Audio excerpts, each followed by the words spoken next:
Vamos a estudiar en esta oportunidad la visión más extraordinaria del Apocalipsis y que a menudo no se la tiene en cuenta.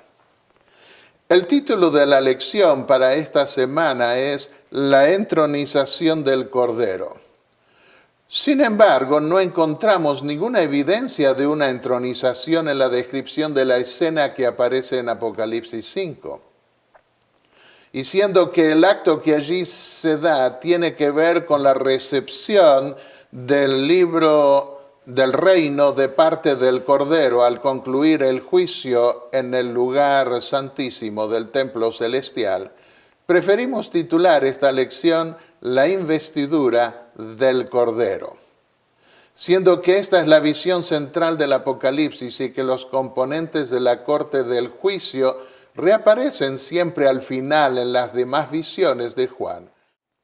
En Apocalipsis 4 y 5 se ve a Dios sentado sobre su trono, rodeado de 24 ancianos, sentados también sobre sus tronos, y más cerca alrededor del trono 4 seres vivientes que no cesan de alabarlo. Luego aparece el Cordero que toma el libro que Dios tiene en su mano derecha, y todos, incluyendo los miles de ángeles que también están frente al trono, prorrumpen en alabanzas al Cordero por su obra de redención. ¿A qué escena se refiere esta visión de Juan? ¿A la inauguración cuando Jesús ascendió al cielo en el año 31? ¿O a la corte final de juicio que lo proclamará rey antes de volver a la tierra para buscar a los redimidos? Los pioneros de la Iglesia Adventista no escribieron mucho sobre esta visión. Sin duda les resultaba algo enigmática. Tampoco Elena de White escribió mucho sobre esa escena grandiosa y central del Apocalipsis hasta el comienzo del siglo XX, cerca de concluir su vida.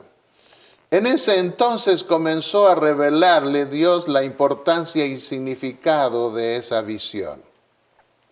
En 1902 predicó en Santa Elena, California, y contó luego: hablé del 5º capítulo de Apocalipsis. Este capítulo se me había grabado en mi mente y di a la gente lo que el Señor me había dado. A partir de entonces se escribió y predicó bastante sobre esa visión. Pero casi todo lo que dijo quedó archivado y nunca salió a luz hasta hace unos 20 años atrás, cuando se preparó un CD con todos sus escritos no publicados. Se me autorizó a investigar el tema por 3 días enteros en el Centro White de Washington, D.C. En este libro, ustedes van a poder encontrar todas las citas que nunca se publicaron y también las que se habían publicado de Elena de White. Está en el capítulo 2, la crisis final en Apocalipsis 4 y 5, lo tengo también en inglés. Y también llegué a publicar en este seminario 3 del santuario, las expectaciones apocalípticas del santuario, llegué a publicar las citas principales de ella con algunos datos adicionales de la arqueología y del monte del templo en Jerusalén. Pero sigamos adelante con respecto al tema que nosotros estamos estudiando. Posteriormente, Sarah Peck, quien fuera secretaria de Elena de White en Australia y compiladora de sus escritos sobre educación, escribió un libro titulado The Path to the Throne of God, la senda al trono de Dios. Y ella vinculó la puerta abierta del trono en Apocalipsis 4 con el lugar santísimo y el juicio final. Si el candelabro se veía frente al trono, se debió, según su explicación, a que la puerta entre el lugar santo y el santísimo estaba abierta. Desde entonces, la mayoría de los escritores adventistas vinculó durante todo el siglo XX esa visión con el juicio final. Sin embargo, durante las últimas 2 décadas del siglo XX, comenzaron a aparecer algunos teólogos adventistas que restaron importancia a los detalles espaciales del templo celestial y comenzaron a vincular la visión del trono con la inauguración de Cristo como nuestro sumo sacerdote en el templo celestial. Al haber estudiado en centros no adventistas que se vuelcan al pasado presumiendo que todo se cumplió en la cruz del Calvario, les resultó más fácil a algunos de nuestros hermanos adoptar ese molde teológico que ignora una segunda coronación del Cordero en la conclusión de su ministerio sacerdotal. Hacia fines del siglo XX, cierta tendencia futurista comenzó a manifestarse en algunos hermanos que pretendían que los sellos y las trompetas no se habían cumplido aún o que volverían a cumplirse en el futuro. Para hacer frente a esa tendencia, muchos pensaron que era mejor ubicar la escena del trono al comienzo del cristianismo. Pero un error no se combate con otro error.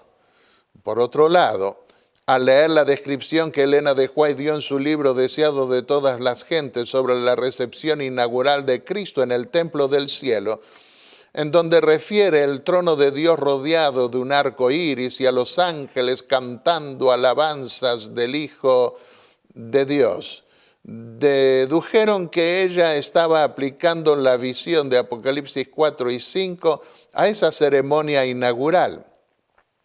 Pero ella hizo lo mismo con la escena final en la corte de juicio. La pregunta es, ¿a qué trono se refirió Elena de White en su libro Deseado de todas las gentes? ¿Tuvo que ver con el trono inaugural de Hebreos 1, 8 y 9 y que también aparece en el capítulo 4? ¿O con el trono final descrito en Apocalipsis 4, 2 y que se menciona también en Mateo 25, en los versículos 31 y 32? Algunas declaraciones parecen sugerir que el mismo concilio que se convocó para la inauguración del ministerio de Jesús en el cielo iba a ser convocado para la conclusión de su obra de juicio en el mismo santuario y con un arreglo semejante, con la puerta abierta al lugar santísimo. Vamos a leer una declaración, le pediré a mi esposa que lo haga, de Elena de White. Allí está el trono y en derredor el arco iris de la promesa. Allí están los querubines y los serafines, los comandantes de las huestes angélicas, los hijos de Dios, los representantes de los mundos que nunca cayeron, están congregados. El concilio celestial delante del cual Lucifer había acusado a Dios y a su Hijo, los representantes de aquellos reinos sin pecado sobre los cuales Satanás pensaba establecer su dominio, todos están allí para dar la bienvenida al Redentor. Y ahora interrumpo a mi esposa un instante para hacer ver que se reunió el mismo concilio para la rebelión del cielo de Lucifer, también para la inauguración. Y escuchemos las palabras de Elena de White en relación con el juicio final. En sus enseñanzas, Cristo trató de impresionar a los hombres con la certeza del juicio venidero y con su publicidad. Debe ser llevado a cabo en presencia de otros mundos. No habrá falta de gloria y de honor. Según ya vimos, Elena de White ubica el trono de Apocalipsis 4 en el lugar santísimo y en conexión con el comienzo del juicio en 1844. El hecho de que en el libro Deseado de todas las gentes vea el arco iris del pacto sobre el trono en la inauguración no implica necesariamente que se refiera a la escena final de Apocalipsis 4.2. Ese arco iris acompaña también a Cristo en Apocalipsis 10.1. ¿Debía extrañarnos que el arco iris acompañe también al Padre en la inauguración? El arco iris, por consiguiente, no se limita a la inauguración o a la conclusión, aunque el contexto de Apocalipsis 4 es el del juicio final. Y los cánticos que entonces se entonaron y que aparecen en Apocalipsis 5, Elena de White los escuchó también en relación con el juicio final y nuestra vida futura en el reino de Dios. Por lo tanto, la descripción del deseado de todas las gentes no puede tomársela como prueba de que Juan vio la comparecencia del Cordero en un contexto inaugural. Debemos considerar todo lo que Elena de White escribió sobre el tema, así como lo que la Biblia nos dice sobre esa visión. ¿Qué es lo que el espíritu de profecía dice y no dice sobre la visión de Apocalipsis 4 y 5? En primer lugar, ella nunca vinculó, el espíritu de profecía nunca vinculó la puerta abierta de Apocalipsis 4:1 a la inauguración del templo celestial. Por el contrario, la relacionó con la puerta abierta de Apocalipsis 3, los versículos 7 y 8, en relación con un día de la expiación antitípico, que llamamos juicio investigador. Esa puerta de Apocalipsis 3:7 le fue revelada por Dios, no la tomó de ningún pionero. Leamos. En Apocalipsis 3:8 se nos dice, aquí hay alguien que lo ve todo y dice, he puesto ante ti una puerta abierta. A través de esta puerta se mostró el trono de Dios, sombreado por el arco iris de la promesa. Apocalipsis 4:1 al 3. La señal del pacto eterno mostrando que la misericordia y la verdad están juntas y extrayendo del que lo contempla alabanza al Señor. Un segundo punto. Elena de White nunca vio muchos tronos en el lugar santo, sino solo uno donde se sentaba el Padre y el Hijo. Pero cuando llegó el momento de trasladar el ministerio intercesor de Cristo al lugar santísimo, declaró asombrada que vio tronos que no había visto nunca antes. Y nunca los vio fuera de ese lugar, tampoco en el resto de su vida. Leamos. Vi un trono y sentado sobre él el Padre y a su Hijo Jesucristo, por el contexto en el lugar santo. Entonces vi al Padre levantarse del trono y en un carro de llamas ir al lugar santísimo dentro del velo y se sentó. Allí vi tronos que no había visto antes. Entonces Jesús se levantó y entró en el carro y fue llevado al lugar santísimo, donde el Padre se sentó. Allí contemplé a Jesús estando de pie ante el Padre, un gran sumo sacerdote. Nunca el espíritu de profecía ubicó el trono de Apocalipsis 4:4 en el lugar santo. Vio, por el contrario, debajo de ese trono el propiciatorio del arca en el lugar santísimo. Leamos. Vuelvan su rostro a la luz, al trono de Dios. ¿Qué es lo que verán allí? El arco iris del pacto, la promesa viviente de Dios, según Apocalipsis 4:3. Debajo está el propiciatorio. Vayan al trono de la gracia, se les responderá del propiciatorio.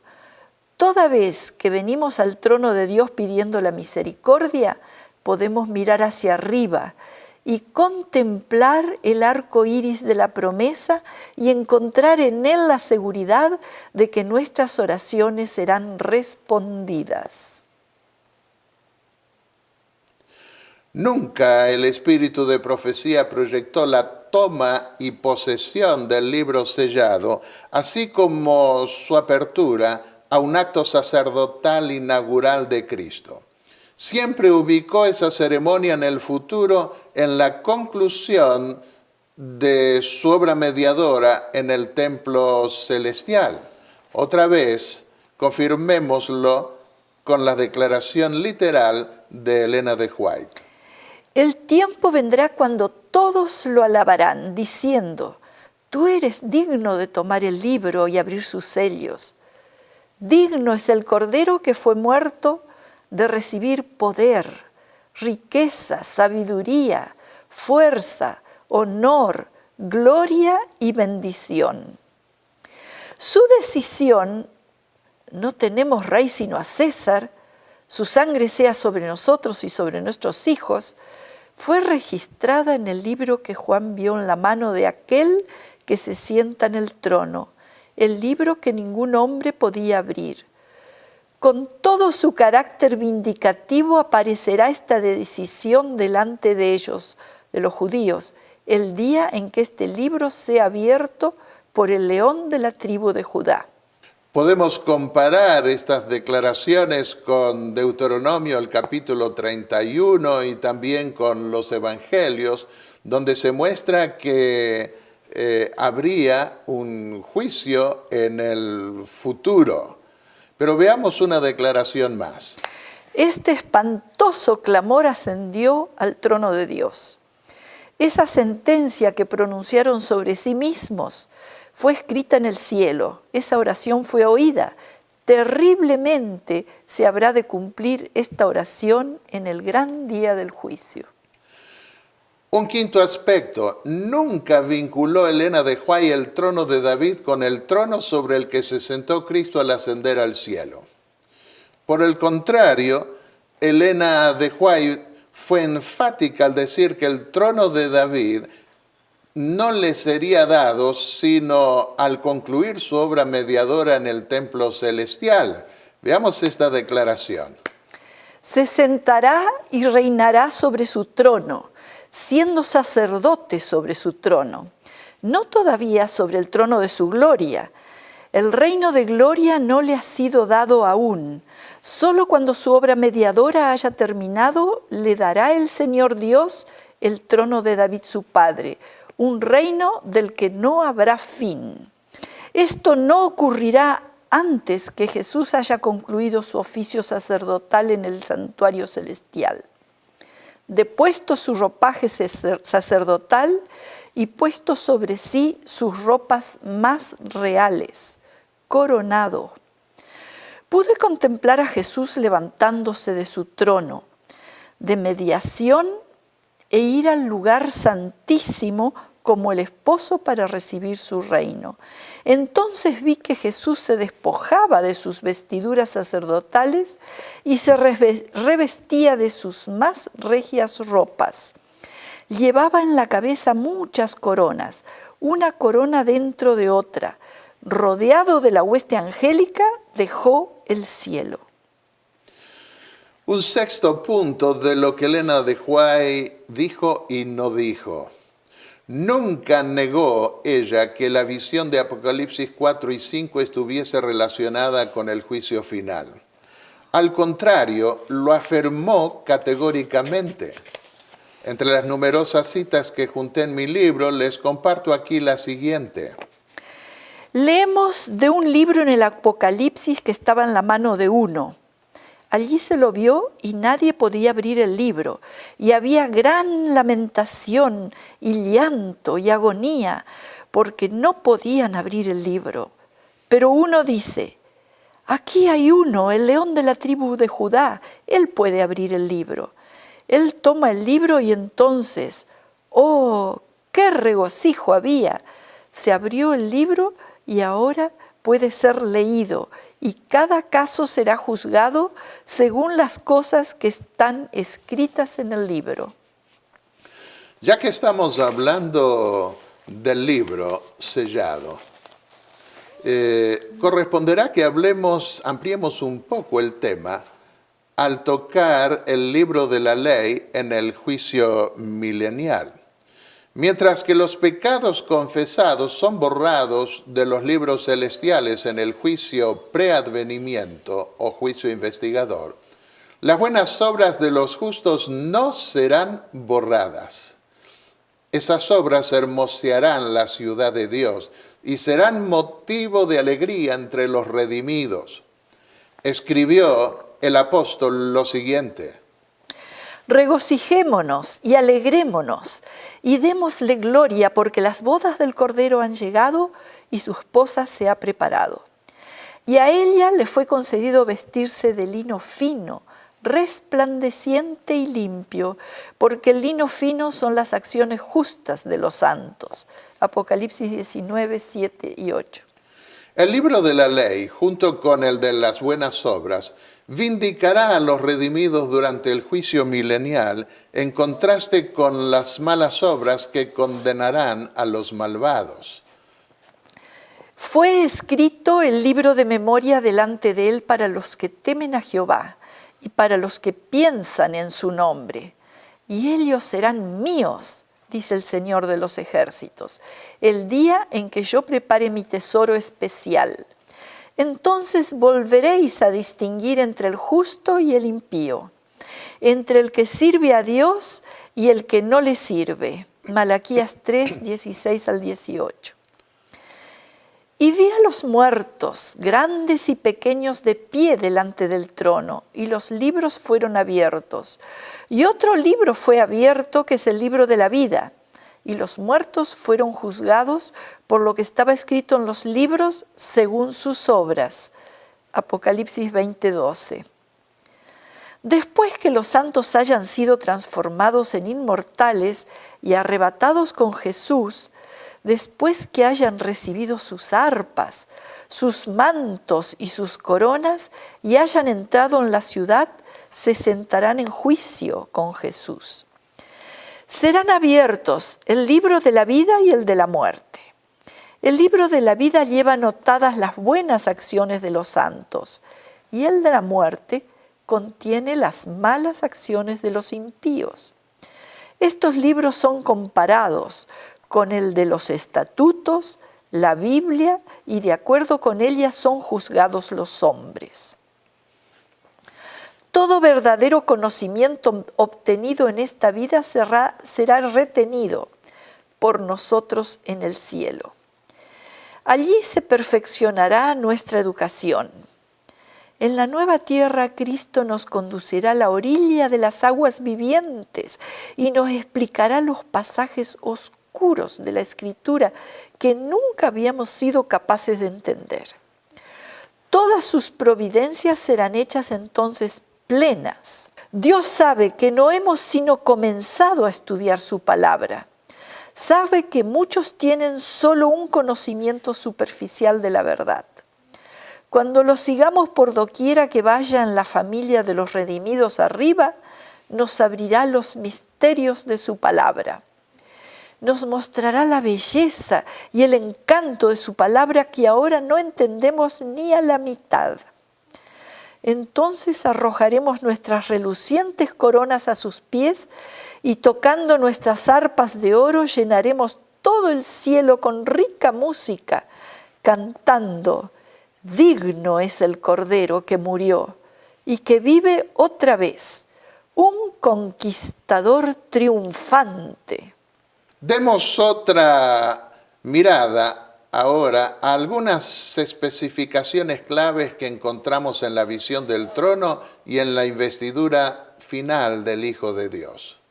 2 veces invita Jesús a Juan a mirar lo que va a suceder después de la visión anterior en la que Jesús oficiaba como sacerdote en el lugar santo del templo celestial. En otras palabras, la apertura de la puerta en Apocalipsis 4 y 5 no se dirige a un pasado anterior, aún al de la primera visión. Tampoco tiene sentido pretender que Jesús va a mostrarle a Juan lo que debe suceder después de lo que va a mostrarle. El después tiene que ver con algo que va a suceder después del año 90, cuando recibió la visión. Según un estudio arqueológico topográfico del Monte del Templo, el lugar santísimo en el Templo de Salomón estaba entre 6 pies más alto que el lugar santo, o 10 pies más alto, según lo da a entender el Antiguo Testamento, en el primer libro de los Reyes, el capítulo 6, los versículos 2, 17 y 20 más específicamente. No tenemos aquí tiempo de estudiar esto en detalle. Por documentación bíblica y arqueológica, ustedes pueden ver en mi libro que tiene que ver con las expectaciones apocalípticas del santuario. Allí doy la documentación de los estudios más recientes que se han hecho sobre el monte del templo en Jerusalén. Por eso el profeta Isaías declaró: vi al Señor sentado en un trono alto y sublime. Y es por esa razón también que Juan fue llamado a subir al cuarto del trono en el lugar santísimo, luego de ver a Jesús entre los candelabros del lugar santo en la primera visión. Pero, ¿quiénes son los 24 ancianos? ¿Y por qué están sentados sobre tronos? ¿A qué representan y por qué se los ve frente al trono de Dios? Digamos en primer lugar que los 24 ancianos son ángeles poderosos que secundan la labor del juez del universo. Dios no reina solo, sino que comparte con sus criaturas las decisiones de su gobierno. Leamos del espíritu de profecía las siguientes palabras. Juan estaba angustiado ante la incapacidad manifiesta de todo ser humano o inteligencia celestial de leer las palabras o aún mirarlo. Su alma estaba perturbada a tal punto de agonía y suspenso que uno de los ángeles fuertes tuvo compasión de él y poniendo su mano sobre él le dijo en tono tranquilizador: no llores. He aquí el león de la tribu de Judá, la raíz de David, ha prevalecido para abrir el libro y desatar los 7 sellos. Y aquí interrumpo para que prestemos atención a este hecho. Es uno de los ancianos el que le dice lo que Elena de White refiere como un ángel fuerte. Y uno de los ancianos me dijo: no llores. He aquí el león de la tribu de Judá, la raíz de David, ha vencido para abrir el libro y desatar sus 7 sellos. Apocalipsis 5:5. Sí, los ángeles del cielo tienen coronas también que arrojan a los pies del Señor, como en Apocalipsis 4. Esas coronas que poseen no son necesariamente de triunfo, sino de jerarquía. El griego de la Septuaginta, esa traducción del Antiguo Testamento hebreo al griego, usa la palabra Stefanos. En Primera Crónicas 22, Jeremías 13:18, Zacarías 6, 11 y 14 y Apocalipsis 9:7. Y usa la palabra Stefanos no para hablar de triunfo, sino de jerarquía. En efecto, los léxicos griegos afirman que la palabra Stefanos se la emplea también para demostrar un rango o dignidad especial. En relación con los sucesos finales de la intercesión celestial, se nos dice lo siguiente. Los ángeles velan sus rostros delante de él cuando se sienta sobre su trono. Arrojan sus coronas a sus pies y cantan sus triunfos a medida que contemplan su resplandeciente gloria. Aquí nuevamente interrumpo para decir que esto lo dice Elena de White de los ancianos, de los ángeles, y nuevamente lo que vemos es una descripción de lo que los ancianos hacen según el Apocalipsis. Entonces Jesús dejará de interceder en el santuario celestial. Levantará sus manos y con gran voz dirá: hecho es. Y todas las huestes de los ángeles depositarán sus coronas. En la visión de Juan, el Cordero no se sienta sobre el trono, sino que permanece de pie para ser investido como rey. Esta es la escena que vio también el profeta Daniel siglos antes sobre la misma ocasión. En el capítulo 7 de su libro vio a Dios sentarse en juicio en medio de otros tronos que se establecen para juzgar a su pueblo y al Hijo del Hombre comparecer ante él para recibir poder y alabanzas universales. Y Jesús dijo que al concluir el juicio, el Hijo del Hombre se sentaría sobre un trono para separar las ovejas de los cabritos. Mateo 25, 31. Juan mismo lo ve venir luego sentado sobre una nube con varias coronas o diademas sobre su cabeza. Apocalipsis 14, 14. Leamos del espíritu de profecía lo siguiente. Santos ángeles se unirán al canto de los redimidos. Aunque no puedan cantar por conocimiento experimental, nos lavó con su sangre y nos redimió para Dios, no obstante captan el gran peligro del que se ha salvado el pueblo de Dios. ¿No fueron acaso enviados para levantar en favor de ellos una bandera contra el enemigo? Pueden simpatizar plenamente con el ardiente éxtasis de los que han vencido por la sangre del Cordero y de la palabra de su testimonio. No está de más aclarar que el espíritu de profecía nunca se refirió a los 24 ancianos como seres humanos glorificados. No cometió el error de pretender que los santos resucitados estén sentados sobre tronos y con coronas antes que el Hijo.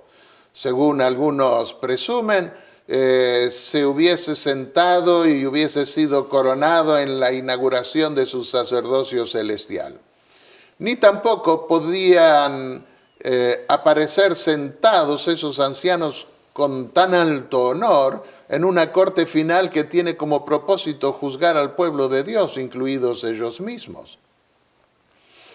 La visión del juicio en Daniel 7 representa a Dios como anciano de días, ya que por su madurez solo los ancianos eran considerados dignos de juzgar, Levíticos 19:32, Isaías 3:4, etc. De manera que la descripción de los 24 ancianos no podía ser más fuerte para representar una escena de juicio, ni tampoco pretender que debían ser seres humanos glorificados. En Apocalipsis 4 y 5 representan a una corte de venerables.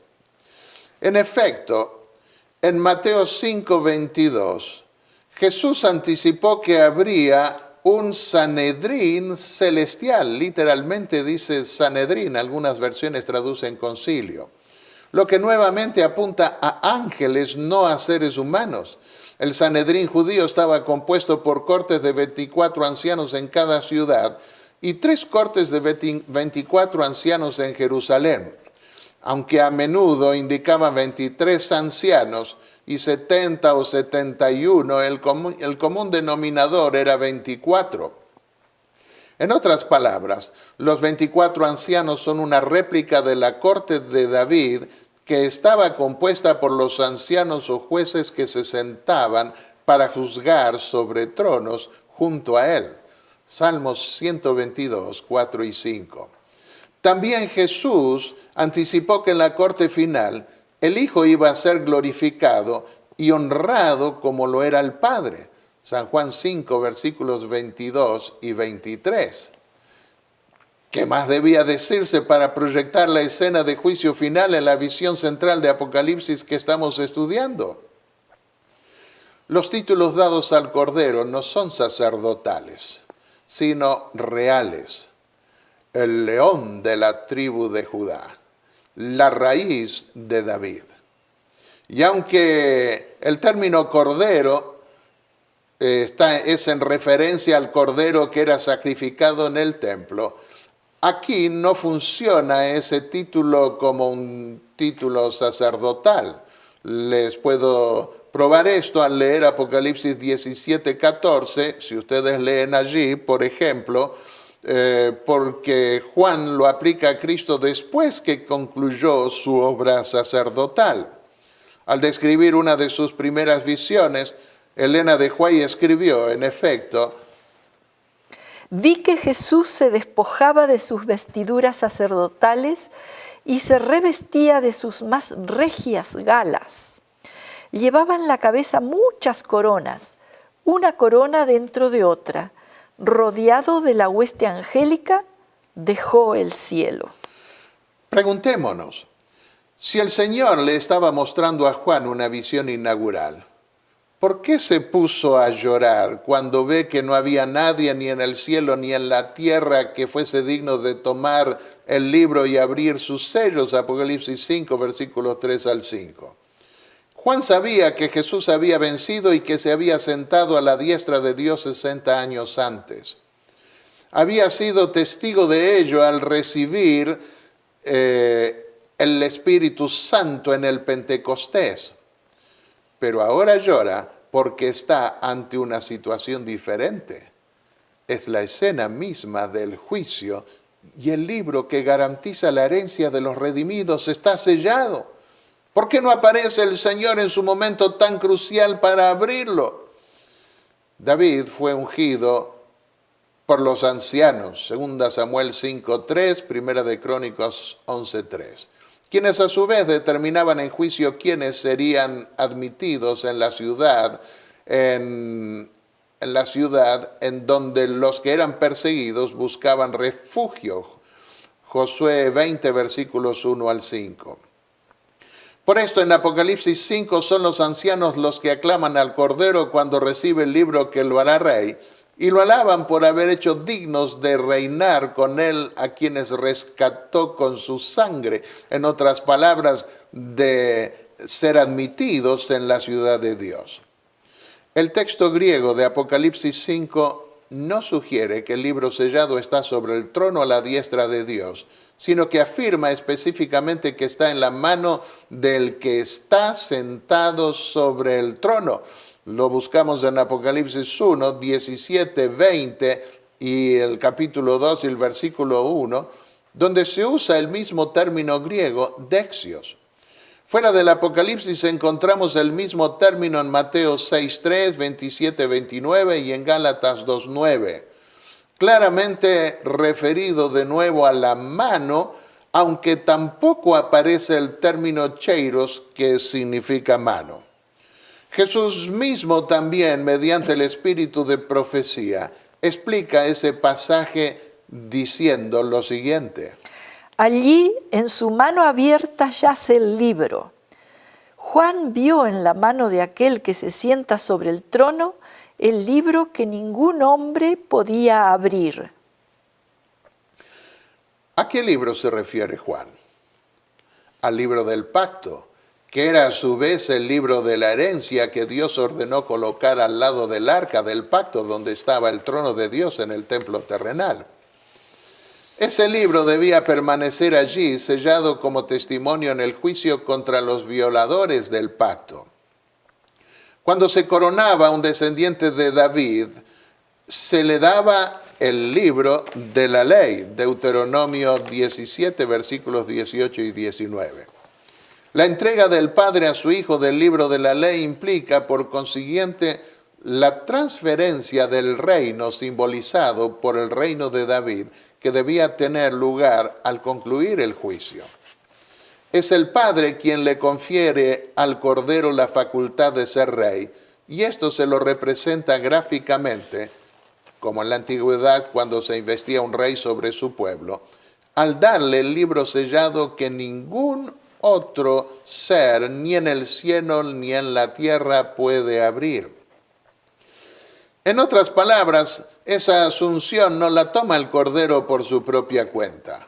Allí, en su mano abierta, está el libro, el rollo de la historia de las providencias de Dios, la historia profética de las naciones y de la Iglesia. Allí están contenidos los pronunciamientos divinos, su autoridad, sus mandamientos, sus leyes, el consejo simbólico entero del Eterno y la historia de todos los poderes gobernantes de la tierra.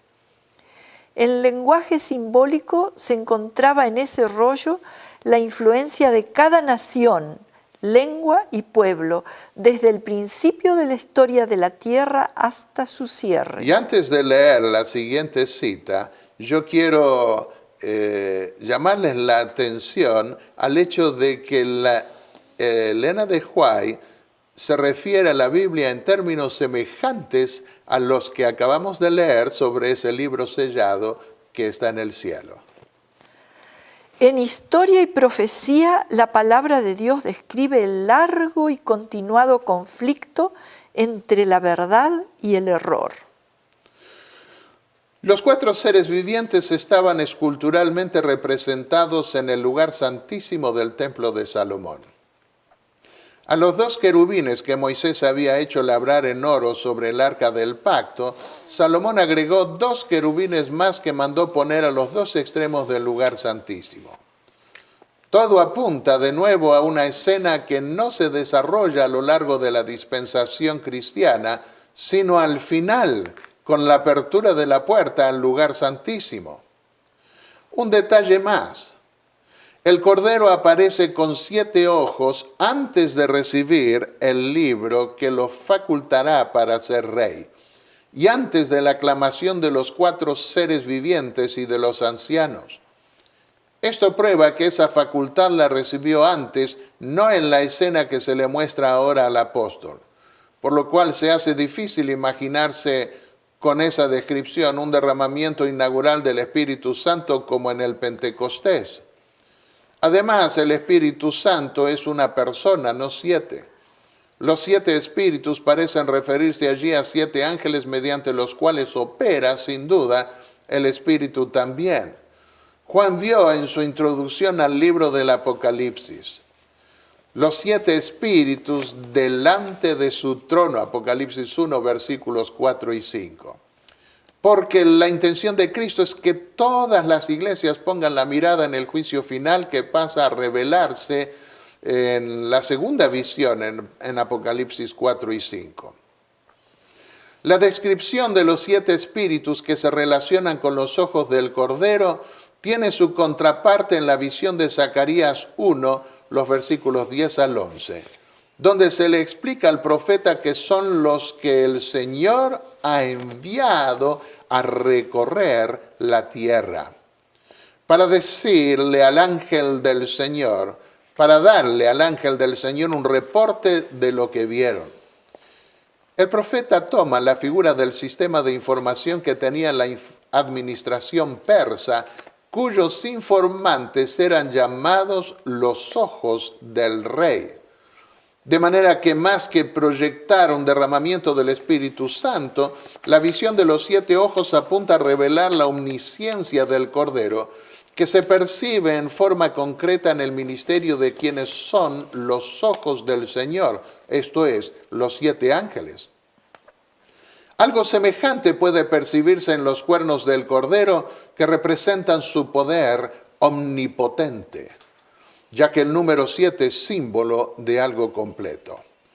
Jesús no recibe ese poder en la visión de Juan, sino que ya lo posee aún antes de recibir el libro que lo faculta para ser Rey de Reyes y Señor de Señores.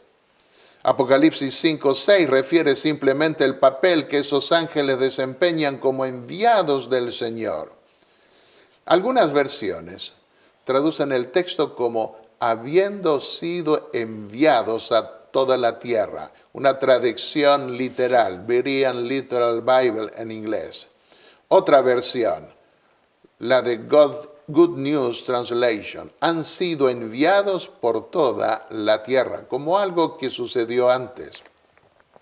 Concluyamos. Es lamentable que se haya privado al mundo cristiano en general de la visión más gloriosa de la corte del cielo que está por coronar a Cristo como Rey de la Nueva Jerusalén. Las iglesias católicas y ortodoxas, así como las protestantes y las evangélicas, están volcadas hacia el pasado inaugural y se han vuelto incapaces de captar la importancia de lo que está teniendo lugar en estos momentos en el cielo.